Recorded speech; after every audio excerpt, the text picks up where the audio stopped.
Good evening. कैसे हैं आप लोग? उम्मीद करते हैं कि अच्छे होंगे। स्वागत है आपका संजय ट्यूटोरियल के इस चैनल पे। मैं हूं सुशांत दुबे और हम लोग लेकर आए हैं एक प्यारा सा वीडियो आपकी क्लास 12th बिजनेस स्टडी यानी कि व्यावसायिक अध्ययन के लिए। और जैसा कि हमको पता है कि हमारे व्यावसायिक अध्ययन का जो पहला चैप्टर है वो मैनेजमेंट है यानी कि प्रबंध। और आज हम इस पहले वीडियो में प्रबंध का अर्थ, परिभाषा और इसकी विशेषताएं देखेंगे। तो सबसे पहले प्रबंध के बारे में थोड़ा सा जान लेते हैं। ठीक है, देखो, प्रबंध यानी कि मैनेजमेंट। प्रबंध शब्द थोड़ा सा हिंदी का क्लिष्ट शब्द है, लेकिन मैनेजमेंट शब्द से आप काफी भली भांति परिचित होंगे। आप कहीं भी जाते हैं, किसी फंक्शन में, किसी ऑफिस में, किसी ऑर्गेनाइजेशन में, तो वहां पे आपको एक शब्द सुनाई देता होगा कि हमारा मैनेजमेंट, हमारा मैनेजमेंट। फिर आप वहां से जब वापस घर आते हैं तो एक फीडबैक लेके आते हैं कि वहां का मैनेजमेंट अच्छा था या मैनेजमेंट खराब था। तो एक्चुअल में मैनेजमेंट होता क्या है, ये प्रबंध होता क्या है, इसके बारे में हम डीप नॉलेज लेंगे इस वीडियो में। ठीक है, तो चलो स्टार्ट करते हैं। सबसे पहले हम प्रबंध की मीनिंग देखते हैं कि प्रबंध की मीनिंग एक्चुअल में होती क्या है। ठीक है, तो हमारा ये टॉपिक जो है वो है प्रबंध का अर्थ यानी कि मीनिंग ऑफ मैनेजमेंट। ठीक है, देखो, किसी भी संस्था में मैनेजमेंट करता क्या है। एक्चुअल में मैनेजमेंट को एक लक्ष्य दिया जाता है यानी कि एक ऑब्जेक्टिव दी जाती है, और उस लक्ष्य को पूरा करने के लिए वो पूरा काम अपना करता है, जिसमें नियोजन होता है, निर्देशन होता है, समन्वय होता है और नियंत्रण होता है। नियोजन यानी कि वो कुछ प्लान करता है। ठीक है, उसके बाद से वो क्या करता है, वो कुछ प्लान करता है। प्लान करने के बाद जितने भी लोग उसमें काम कर रहे होते हैं, ग्रुप्स में जितने भी लोग होते हैं, उन सब में समन्वय बिठाना यानी कि सबका कोऑर्डिनेशन, एक दूसरे से तालमेल बिठाने का काम करता है। फिर जब तालमेल सबका एक दूसरे के साथ अच्छे से बैठ जाता है तो फिर वो लोगों को क्या करता है, निर्देश देता है, निर्देशन करता है उनका कि आपको कैसे काम करना है। जब सब लोग काम करने के लिए रेडी हो जाते हैं, निकल पड़ते हैं, तो फिर उन पे नियंत्रण भी करता है। ऐसा नहीं कि काम करने के लिए फ्री छोड़ दिया तो जो मन कर रहा है वही कर रहा है, ऐसा नहीं होता। तो मैनेजमेंट क्या करता है, नियंत्रण भी लास्ट में करता है ताकि काम एक उचित डायरेक्शन में हो रहा हो, एकदम ऑन द वे हो रहा हो, लोग इधर उधर भटक ना रहे हो, जो मन में आए वही ना कर रहे हो। ठीक है, प्रबंध सिर्फ और सिर्फ बिजनेस के लिए ही नहीं, हमारा जो मैनेजमेंट है वो सिर्फ और सिर्फ बिजनेस के लिए ही नहीं, हमारी जो मानवीय क्रियाएं होती है ना, ह्यूमन एक्टिविटीज, उसके लिए भी बहुत जरूरी होती है। आप घर पे, किसी रिलेशन में या कहीं भी जब आप जाते होंगे नॉर्मल, जहां आपको कोई भी इकोनॉमिक एक्टिविटीज नहीं करनी होती, कोई भी आर्थिक क्रिया, पैसा कमाने के लिए नहीं जाते, फिर भी कई बार आपको कुछ काम दे दिए जाते हैं। वो काम आपको आपकी स्किल्स पे दिए जाते हैं। कौन से स्किल पे, मैनेजमेंट स्किल पे दिए जाते हैं कि आप वो काम अच्छे तरीके से कर लेते हैं। जैसे मान लो कि आजकल लगन का सीजन चल रहा है, शादी ब्याह का, और शादी ब्याह में ढेर सारे काम करने होते हैं। गेस्ट को देखना होता है, बाकी सारे सामान घर पे लाने होते हैं खरीद के, बहुत सारा काम होता है। और उन सारे कामों को करने के लिए एक बंदा ऐसा होता है ना कि जिसको एक्सपीरियंस होता है, जिसने ये सारी चीजें देखी होती हैं, और उसको एक काम दिया जाता है। शादी बहुत अच्छे से निपट जाती है। जब शादी खत्म हो जाती है तो सारे गेस्ट जो आए होते हैं ना, वो एकदम खुश होकर जब घर जाते हैं, तब जब फिर से बात हो रही होती है उस शादी के बारे में, तो कहते हैं कि आपके शादी में जो मैनेजमेंट था ना वो बहुत ही अच्छा था। तो इसलिए बच्चों, मैनेजमेंट सिर्फ और सिर्फ व्यवसाय के लिए ही नहीं, मैनेजमेंट हमारी जो जीवन है ना, दैनिक जीवन, उसके लिए भी बहुत जरूरी है। एक शब्द आप लोगों ने सुना भी होगा, लाइफ मैनेजमेंट। तो लाइफ मैनेजमेंट हमारे लिए स्पेशली होता है, और वो मानवीय क्रियाओं में ही आता है कि आप अपने जीवन को कैसे मैनेज करते हैं। हम अपने पूरे दिन के जो शेड्यूल होता है ना, उसको भी मैनेज कर सकते हैं। हमारे उठने का टाइम फिक्स हो, दिन का जो हर एक काम हो उसका टाइम क्या हो, फिक्स हो। सुबह उठते ही हम एक लक्ष्य बना लें, एक एम बना लें, एक टारगेट सेट कर लें कि शाम होते होते, बेड पे जाते जाते हमको ये टारगेट अचीव कर लेना है।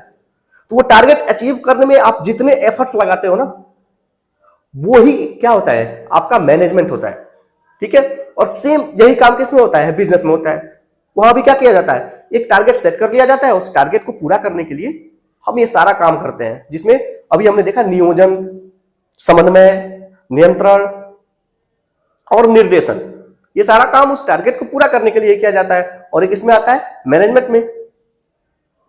आइए आगे देखते हैं क्या हमने लिखा हुआ है आपके लिए। किसी भी व्यवसाय में हर इंसान को अलग अलग काम करने को दिए गए होते हैं। हर इंसान अलग अलग समय पे कुछ काम कर रहा होता है। हर इंसान जो होता है आप लोगों ने देखा होगा कि व्यवसायों में प्रत्येक व्यक्ति को कोई ना कोई काम दिया गया होता है और उस काम के लिए उसको समय भी डिफाइन कर दिया गया होता है कि किस समय पर आपको कौन सा काम करना है, कौन व्यक्ति कौन सा काम करेगा, आप उस ऑर्गेनाइजेशन में कहां पे काम करेंगे। तो मतलब कि प्रबंध का काम क्या होता है कि कौन कब कहां कैसे और किस तरीके से, यानी कि कौन से संसाधनों का प्रयोग करते हुए वो काम करेगा, वो भी मैनेजमेंट ही देखता है। जैसे मान लो कि इस संस्था में मैं पढ़ा रहा हूं, इस चैनल पे मैं पढ़ा रहा हूं, तो सर ने ही डिसाइड किया है। एक तरीके से इसका मैनेजमेंट कौन देखता है? सर देखते हैं। और सर ने ये डिसाइड किया है कि आप कौन सा सब्जेक्ट पढ़ाएंगे, कितने बजे पढ़ाएंगे और किस तरीके से पढ़ाएंगे, कौन सी पीपीटी पे पढ़ाएंगे, कौन सा कलर चूज किया जाएगा, कितने बजे आप आएंगे, सारा काम कौन डिसाइड करता है? मैनेजमेंट डिसाइड करता है। ऐसे ही क्या होता है बिजनेस ऑर्गेनाइजेशन में भी ऐसे ही होता है कि वहां जो मैनेजर होता है, जो मैनेजमेंट देखता है, वो मैनेजमेंट डिसाइड करता है कि आप कौन सा काम कब कैसे कहां और किस तरीके से करेंगे, किन संसाधनों का प्रयोग करते हुए करेंगे। मैनेजमेंट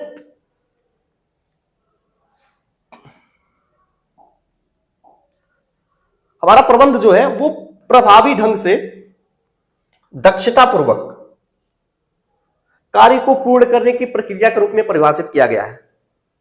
यानी कि जो आप काम कर रहे हैं, अभी जो मैंने मैनेजमेंट बताया कि आप ये काम कर सकते हैं, तो जो आप काम कर रहे हैं सिर्फ करना नहीं होता है, उसको आपको उचित समय पे और कम से कम लागत में, यानी कि कम से कम खर्चा करके आप उसको कंप्लीट करेंगे, तब वो एक्चुअल में क्या कहा जाएगा? प्रबंध कहा जाएगा। ठीक है, तो एक बार हम देख लेते हैं कि इफेक्टिवनेस और मतलब आपका प्रभावी ढंग और दक्षता पूर्वक काम में अंतर क्या होता है। देखो, काम तो कोई कर सकता है, लेकिन असली काम हमारा तब निकल के सामने आएगा ना कि जब हमने समय कम लिया, और समय कम या ऐसा कर सकते हैं कि जितना समय हमको दिया गया उतने समय में हमने काम पूरा किया, और काम पूरा करने के साथ साथ हमने कम लागत में वो काम निकाल लिया। ठीक है, क्योंकि हम जानते हैं कि व्यवसाय, इससे पहले हम लोगों ने व्यवसाय के बारे में थोड़ा सा क्लास 11th में पढ़ा होगा, तो उसका बेसिक कॉन्सेप्ट क्या होता है, या अभी मैंने जो इसमें बताया कि आपको पूर्व निर्धारित लक्ष्य की प्राप्ति के लिए ये काम करना होता है। तो उसमें हम क्या कर सकते हैं? जो हमारा पूर्व निर्धारित लक्ष्य है, एक्चुअल में वो है क्या? वो पूर्व निर्धारित लक्ष्य हमारा प्रॉफिट गेन करना ही तो है। हम बिजनेस करते क्यों है? ये सारा तामझाम जो मैं आपको पढ़ा रहा हूं कि प्रबंधन, प्रबंध, मैनेजमेंट, ये एक्चुअल में किस लिए किया जा रहा है? लक्ष्य की प्राप्ति के लिए, ऑब्जेक्टिव के लिए। और ऑब्जेक्टिव है क्या? अल्टीमेट ऑब्जेक्टिव क्या होता है किसी भी बिजनेस के लिए? प्रॉफिट गेन करना, लाभ कमाना। ठीक है, तो लाभ हम तभी कमा सकते हैं, इतना कॉन्सेप्ट तो सबको पता होगा कि अधिक लाभ हमको तभी मिल सकता है जब हमने कम से कम खर्चा किया हो। तो ये बात आपको समझ में आ गई होगी। उम्मीद करते हैं कि प्रबंध का जो मीनिंग हमने अभी आपको समझाया वो बहुत अच्छे तरीके से आपको समझ में आया होगा। आइए हम अगले स्लाइड में प्रबंध की डेफिनेशन को देखते हैं। मैनेजमेंट के एक बहुत ही मशहूर, एक सेकेंड, थोड़ा सा इसको चेंज करें।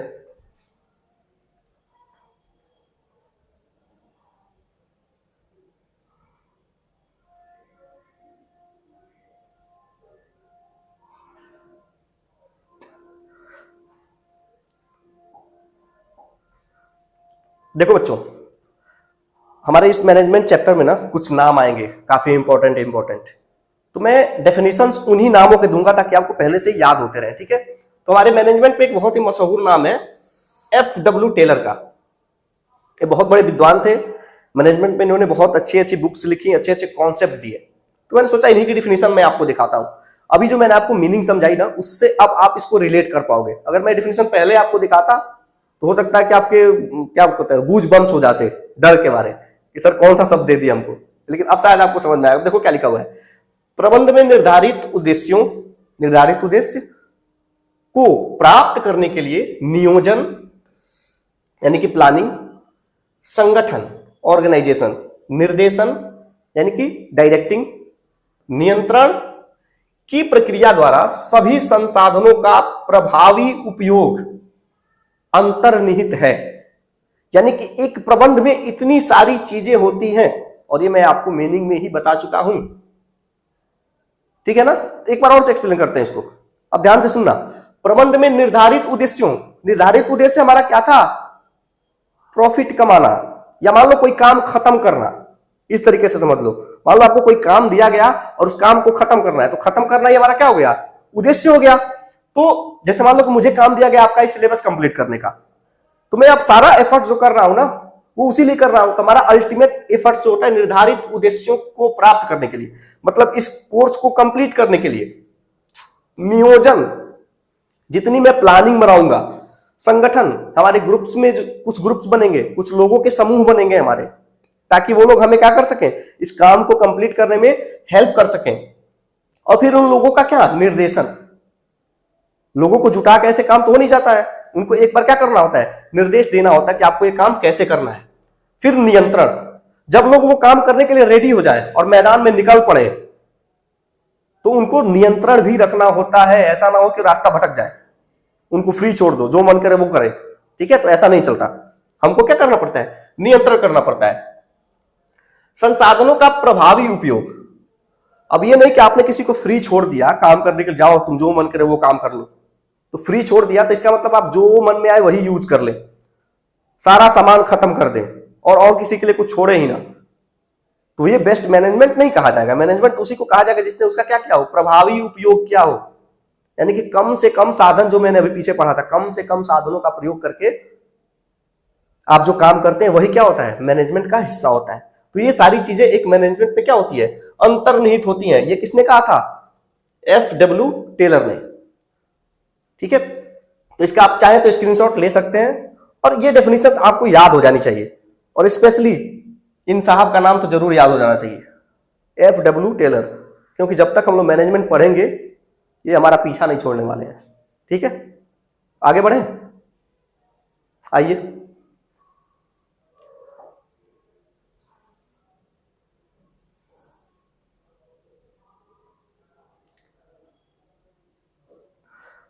तो अब हम अगला टॉपिक अपना देखते हैं, मैनेजमेंट का प्रबंध की विशेषताएं। प्रबंध की विशेषताएं यानी कि कैरेक्टरिस्टिक्स ऑफ मैनेजमेंट, ठीक है। पहला हमारा जो कैरेक्टरिस्टिक्स है एक मैनेजमेंट का, कि मैनेजमेंट के फीचर्स जो हम बोलते हैं ना, मैनेजमेंट के फीचर्स क्या क्या हैं। तो प्रबंध का पहला जो कैरेक्टरिस्टिक्स है, पहला जो विशेषता है प्रबंध की, वो ये है कि प्रबंध एक उद्देश्यपूर्ण प्रक्रिया है। प्रबंध एक उद्देश्यपूर्ण प्रक्रिया है, यानी कि प्रबंध जो है, अगर इंग्लिश में बोले तो management is a purposeful process. यानी कि हम जो प्रबंध करते हैं वो हवा में नहीं करते, हवा हवाई कोई काम नहीं करते हम उसमें प्रॉपर एक उद्देश्य लेके चलते हैं। मैं अभी स्टार्टिंग में आपको डेफिनेशंस में और मीनिंग में ये बताते आया हूं कि प्रबंध जो होता है वो एक उद्देश्य को लेके, एक गोल को लेके, ठीक है, उसको पूरा करने के लिए प्रबंध किया जाता है। बिना किसी काम के ऐसे हवा हवाई प्रबंध नहीं हो सकता। आपको कोई काम दिया जाएगा और आप उसको कंप्लीट करने के लिए शुरू करेंगे। दूसरा हमारा है कि प्रबंध सर्वव्यापी है। प्रबंध क्या है, सर्वव्यापी है। मैनेजमेंट इज ऑल परवेसिव, ठीक है। तो सर्वव्यापी का मतलब क्या था, आप याद करिए, मीनिंग में मैंने एक पॉइंट नीचे लिखा था ना, कि प्रबंध सिर्फ व्यावसायिक क्रियाओं में ही नहीं, प्रबंध जो होता है वो मानवीय क्रियाओं में भी अंतर्निहित होता है। यानी कि प्रबंध सिर्फ हमारे इकोनॉमिक एक्टिविटीज के लिए नहीं, नॉन इकोनॉमिक एक्टिविटीज जो अनार्थिक क्रियाएं होती हैं, हम अपने घर पे जो काम करते हैं उसमें भी इंपॉर्टेंट होता है। और साथ ही साथ प्रबंध के जो और एलिमेंट्स हमने देखे थे ना, नियोजन, समन्वय, निर्देशन और नियंत्रण, उनके सारे हिस्से में अलग अलग तरीके से मैनेजमेंट काम करता है। ऐसा नहीं कि आपने एक बार मैनेजमेंट को दिखा दिया किसमें, नियोजन में, मतलब प्लानिंग बना दी और उसके बाद से किसी से पूछने भी नहीं गए, कोई इधर काम कर रहा है कोई उधर काम कर रहा है, तो ऐसा नहीं होता। आपको हर टाइम ऑफ पॉइंट पे, हर पॉइंट ऑफ टाइम पे आपको ये देखना होता है कि वहां पे प्रबंध आपका काम कर रहा है कि नहीं कर रहा है। इसलिए हम क्या बोलते हैं कि प्रबंध सर्वव्यापी है, हर जगह उसका रोल है। दूसरा क्या है, प्रबंध बहुआयामी है, मल्टी डायमेंशनल। प्रबंध क्या है, बहुआयामी, यानी कि मल्टी डायमेंशनल है, हर जगह वो भी है, उसके कई आयाम है, कई क्या है, हाथ है उसके। तो एक्चुअल में हम जो अपने बिजनेस में देखते हैं, व्यवसायिक संस्थान में या व्यवसायिक संगठन में जो देखते हैं, उसमें क्या क्या देख सकते हैं, तीन चीजें आती हैं, कार्य का प्रबंध करना, लोगों का प्रबंध करना और परिचालन का प्रबंध करना। परिचालन मैं आपको भी बताऊंगा, अभी घबराना नहीं आपको। कार्य का प्रबंध, किसी भी ऑफिस में, किसी भी संस्थान में अलग अलग तरीके के काम कराए जाते हैं। तो इतना तो आपको समझ में आ रहा है अभी तक जितना हमने पढ़ा है, कि कार्य का प्रबंध करना, आपसे जो लोगों से काम कराया जाता है उसका प्रबंधन करना। उसके बाद से क्या आता है, लोगों का प्रबंध। एक शब्द आपने सुना होगा ह्यूमन रिसोर्स, यानी कि मानव संसाधन। किसी भी संस्थान में, किसी भी ऑर्गेनाइजेशन में तमाम लोग काम करते हैं, तो उनका अलग से मैनेजमेंट होता है। उनका मैनेजमेंट जो होता है अलग से होता है, ह्यूमन रिसोर्स मैनेजमेंट। तो उनके लिए भी प्रबंध की आवश्यकता होती है, क्योंकि अगर वहां प्रबंधन नहीं होगा ना तो डेली मारपीट होगी, डेली लाठी डंडे चलेंगे। तो इन सब चीजों से बचने के लिए हम वहां किसकी जरूरत पड़ती है, प्रबंध की आवश्यकता होती है। उसके बाद से हमारा आता है परिचालन प्रबंध, मैनेजमेंट ऑफ ऑपरेशंस। व्यवसायिक संस्थान में सिर्फ फॉर्मल काम नहीं होता, या सिर्फ लोगों का ही मैनेजमेंट नहीं देखा जाता। वहां पे जैसे मान लो ऐसी जगह जहां पे मशीनें हो, जहां पे कुछ बन रहा हो, कुछ प्रोडक्शन हो रहा हो, फैक्ट्रियां जैसे आप एग्जांपल तौर पे समझ सकते हैं, ठीक है। तो वहां पे भी मैनेजमेंट की आवश्यकता होती है। कितना सामान बनाना है, कितना सामान गोडाउन से निकालना है, फिर कितना निकल चुका है, कितना बचा और फिर कितना बनाना है, इन सारी चीजों का भी मैनेजमेंट देखना होता है। तो एक्चुअल में जो हमारा परिचालन प्रबंध होता है ना, हम कह सकते हैं कि वहां पे दोनों काम होता है, जैसे कार्य का प्रबंध और लोगों का प्रबंध, क्योंकि वहां पे ये दोनों चीजें कंबाइंड हो जाती हैं। तो वहां पे हम क्या करते हैं, दोनों काम देखते हैं। तो इस तरीके से हम कह सकते हैं कि प्रबंध हमारा जो है वो क्या है, बहुआयामी है, ठीक है। तो व्यावसायिक संगठन के जितने अंग थे ना, उस सब में प्रबंध की क्या थी, आवश्यकता थी। आगे देखते हैं क्या है।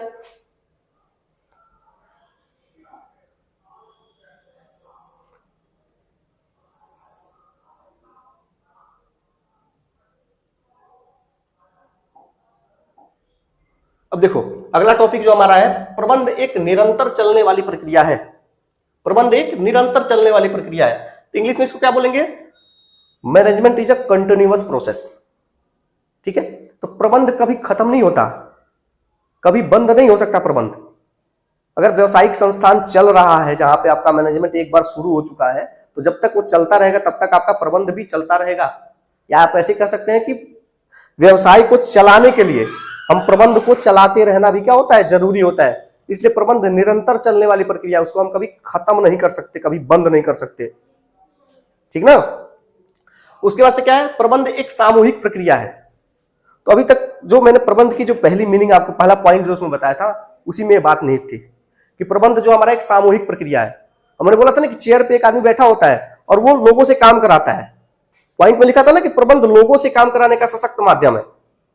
तो लोगों यानी कि लोगों का क्या होता है, समूह बनेगा और समूह से ही काम कराया जाता है, बेस्ट काम उनसे निकलवाया जाता है। उसी को क्या कहते हैं, वही प्रबंध होता है, वही प्रबंध का काम होता है। तो प्रबंध हमारा क्या है, एक सामूहिक प्रक्रिया है, यानी कि ग्रुप ऑफ एक्टिविटी। फिर अगला, प्रबंध एक गतिशील कार्य है। Management is a dynamic process. प्रबंध क्या है, एक गतिशील कार्य है। प्रबंध चलता रहेगा, चलता रहेगा, चलता रहेगा। अब इस गतिशील में और इस निरंतर चलने वाली प्रक्रिया में थोड़ा सा अंतर है। इसमें हमने 4-5 पॉइंट्स पढ़ा था, नियोजन, समन्वय, निर्देशन और नियंत्रण। संगठन भी अगर इसी में हम जोड़ लें तो ये एक बार नियोजन शुरू होगा और फिर आप अपना लक्ष्य पूरा करेंगे और फिर से नियोजन पे आएगा और फिर ये जो सर्कल है वो क्या होगा, चलता जाएगा, चलता जाएगा। तो ये हमारा क्या है, गतिशील कार्य है प्रबंध। इसको हम रोक नहीं सकते। ऐसा नहीं कि मान लो कि एक बार मैंने क्या किया, प्लानिंग बना ली, फिर लोगों का कोऑर्डिनेशन हो गया और वहां पे मैंने रोक दिया कि अब तो हो जाएगा, ऐसे नहीं होगा। लगातार इसको चलते रहना होगा, तब जाके ये कंप्लीट हो पाएगा, ठीक है। फिर अगला है हमारा कि प्रबंध एक अमूर्त शक्ति है। प्रबंध क्या है, एक अमूर्त शक्ति है, इंटेंजिबल पावर है। ये कोई ऐसी शक्ति नहीं है ना कि जो हमें दिखता हो, जिसको हम छू सकते हो, जिसको हम तौल सकते हो, माप सकते हो। अमूर्त होने का मतलब यही होता है। प्रबंध की जो शक्ति है वो दिखती तो नहीं है, लेकिन दिखता क्या है, हमको इसका रिजल्ट दिखता है, हमको इसका परिमाण दिखता है, ठीक है। इसका मतलब ये कि मान लो कि जैसे मैंने मानवीय क्रिया में बताया था ना कि वहां भी मैनेजमेंट की आवश्यकता होती है।